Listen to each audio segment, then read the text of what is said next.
बड़ी खबर कोलकाता से, पश्चिम बंगाल से। टीएमसी ने लोकसभा उम्मीदवारों का ऐलान कर दिया है। अधीर रंजन चौधरी के खिलाफ पूर्व क्रिकेटर यूसुफ पठान को टिकट दिया है टीएमसी ने। बशीरहाट की सांसद नुसरत जहां का टिकट कट गया है। अधीर रंजन चौधरी के खिलाफ टीएमसी ने उतार दिया है मैदान में यूसुफ पठान को, पूर्व क्रिकेटर यूसुफ पठान। और ममता ने बशीरहाट से नुसरत जहां का टिकट काट दिया है। तो कहां पहले गठबंधन की बातें चल रही थी टीएमसी में और कांग्रेस में, और अब प्रत्याशियों का ऐलान कर दिया है टीएमसी ने। और अधीर रंजन चौधरी के खिलाफ दावेदारी पेश करने के लिए यूसुफ पठान पर दाव लगाया है टीएमसी ने। अभी ममता बनर्जी की रैली चल रही है, अभिषेक बनर्जी ने नामों का ऐलान किया और ये जो 42 प्रत्याशी हैं वो भी मंच पर नजर आ रहे हैं।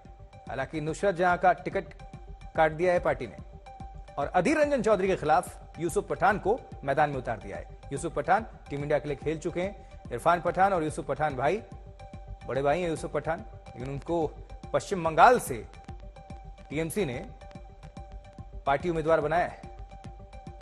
और किसको कहां से उम्मीदवारी मिली है ये भी आपको हम दिखा रहे हैं।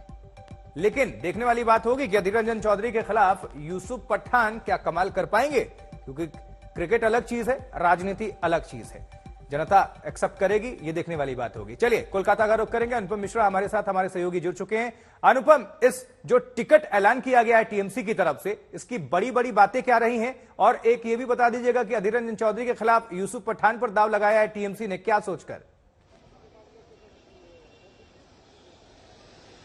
बिल्कुल 42 सीटों पर जो उम्मीदवार हैं उनके नामों की घोषणा टीएमसी ने कर दी है। इनमें 2 पूर्व क्रिकेटर पर दांव लगाया गया है। एक तो यूसुफ पठान है जिनको बहरमपुर में अधीर रंजन चौधरी के खिलाफ खड़ा किया गया है। जो बहरमपुर वही बहरमपुर है जो अधीर रंजन चौधरी का गढ़ माना जाता रहा है, और वहां पर जो दांव लगाया गया है यूसुफ पठान पर। और आपको बता दूं बहरमपुर जो सीट है वो उसमें काफी संख्या में अल्पसंख्यकों का वोट भी है। ऐसे में अब देखना होगा कि किस तरीके से अधीर रंजन चौधरी इस बार वो सीट पर बचा पाते हैं या फिर यूसुफ पठान कोई कमाल दिखाते हैं। दूसरी ओर कीर्ति आजाद पूर्व क्रिकेटर, उन पर भी दांव लगाया है। दुर्गापुर में उनको जगह दी गई है। दुर्गापुर और आसनसोल दोनों सीटों पर 2 बाहरी लोगों को दिया गया है टिकट, कीर्ति आजाद और शत्रुघ्न सिन्हा। और जो सबसे बड़ी बात है कि 2 जो अभिनेत्रियां थी और जो संसद में काफी चर्चा का विषय भी बना था पिछले साल जब वो उनका नाम लिया गया था, कैंडिडेट बनाया गया था, मिमी चक्रवर्ती और नुसरत जहां, दोनों को इस बार ड्रॉप कर दिया गया है।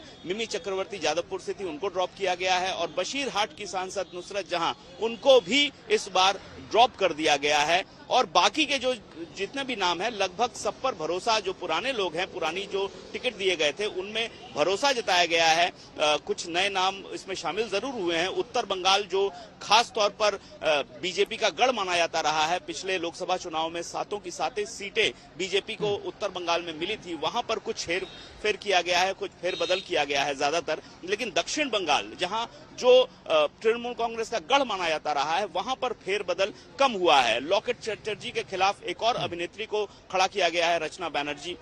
ये भी देखने वाली बात होगी। लॉकेट चटर्जी भी फिल्म जगत से आती हैं, पिछले बार चुनाव जीता था उन्होंने। इस बार क्या होता है ये देखने वाली बात होगी। तो ये सब मुख्य तौर पर अमूमन खास बातें हैं जो इस बार जो 42 उम्मीदवारों का नाम घोषणा किए गए हैं उनमें दिख रही है। कुछ ऐसी बातें अनुपम जो आपको भी चौंकाती हो इस टिकट ऐलान के बाद? और दूसरा की थोड़ा और चर्चा कर लेते हैं, अधीर रंजन चौधरी राजनीतिक इसके मायने जरा समझाइएगा। कांग्रेस के अच्छे खाते कद वो रखते हैं, और दूसरी बात की बयानबाजी हमेशा से करते रहे टीएमसी के खिलाफ। एक वक्त ऐसा था कि गठबंधन कैसे बनाया जाए इस पर वार्ता हो रही थी, अब अधीर रंजन चौधरी को कैसे हराया जाए इस पर चर्चा हो रही है, मंथन हो रही है। इसलिए यूसुफ पठान को उनके अगेंस्ट उतार दिया गया। क्रिकेटर रहे हैं, टीम इंडिया के लिए खेले हैं, शायद कुछ कमाल कर जाए, लेकिन जमीनी हकीकत क्या है?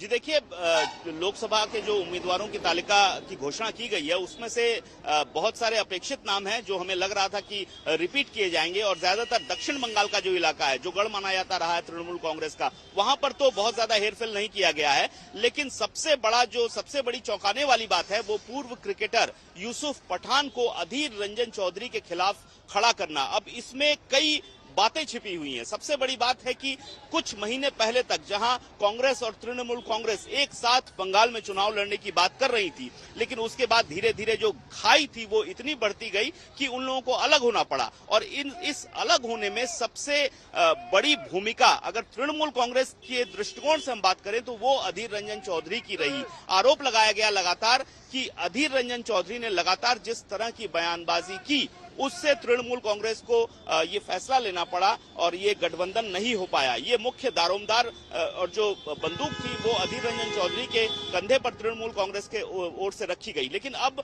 जब यूसुफ पठान को खड़ा किया गया है तो एक बात साफ है कि तृणमूल कांग्रेस किसी भी हालत में अब अधीर रंजन चौधरी को जीतने नहीं देना चाहती है। मंशा पूरी तरह से साफ कर दी है। इसीलिए इतना दमदार कैंडिडेट, इतना बड़ा नाम यहां पर अधीर रंजन चौधरी के खिलाफ उतारा गया है। अब देखने वाली बात होगी क्रिकेट के जगत में जो जितना बड़ा नाम थे यूसुफ पठान, वो राजनीति जगत में उतरने के बाद, खासतौर पर बंगाल से उतरने के बाद, वो भी अधीर रंजन चौधरी के गढ़, उनके किले में उनको चुनौती देते हुए कितना सफल होते हैं। और जो रैली हो रही है, एक तरफ तो चलिए टीएमसी रैली कर रही है, वहां पर हम देख पा रहे हैं कि एक तरह से शक्ति प्रदर्शन कह लीजिए टीएमसी की तरफ से, लेकिन संदेशखाली में बीजेपी भी रैली कर रही है, काउंटर रैली। शुभेंदु अधिकारी और वहां पर सुकांता मजुमदार हम देख पा रहे हैं। क्या अभी वहां पर हालात है? क्योंकि एक तरफ टीएमसी की रैली, दूसरी तरफ बीजेपी की रैली, तो दोनों के बारे में जरा अपडेट कर दीजिए। शक्ति प्रदर्शन है दोनों की तरफ से?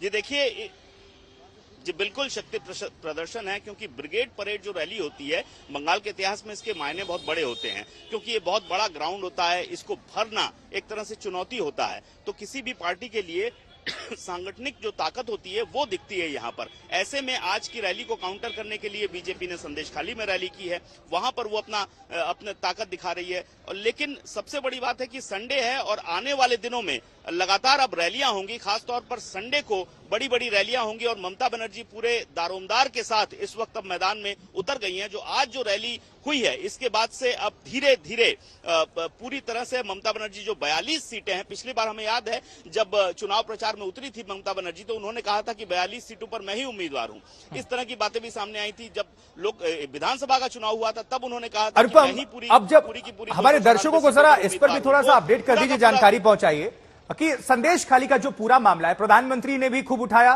पूरे देश में भी इसकी चर्चा हुई। अब संदेशखाली का जो ये पूरा मामला है उसका इंपैक्ट पूरे पश्चिम बंगाल के लोकसभा सीटों पर क्या पड़ता हुआ आपको नजर आ रहा है? डेंट तो पड़ा है ममता बनर्जी को, बहुत अरसे के बाद ममता बनर्जी इस मामले को लेकर काफी बैकफुट पर हैं, तो इसको बीजेपी को कितना फायदा पहुंचेगा या फिर टीएमसी को कितना नुकसान पहुंचेगा? जनता क्या कह रही है? इंपैक्ट क्या आप देखते हैं वहां पर? जी देखिए, एक बात तो साफ है कि ममता बनर्जी थोड़ा दबाव में जरूर आ गई थी जब संदेशखाली का मामला सामने आया था। एक तरह से बीजेपी ने जिस तरीके से इस पूरे मसले को आंदोलन के रूप में खड़ा किया और प्रधानमंत्री नरेंद्र मोदी ने लगातार 4 रैलियां की, तो ऐसे में एक बात तो साफ हो गई कि बीजेपी की जो कोशिश है संदेशखाली के इशू पर, मुद्दे पर, महिला सुरक्षा के मुद्दे पर आगे बढ़ना, लड़ना 42 सीटों पर।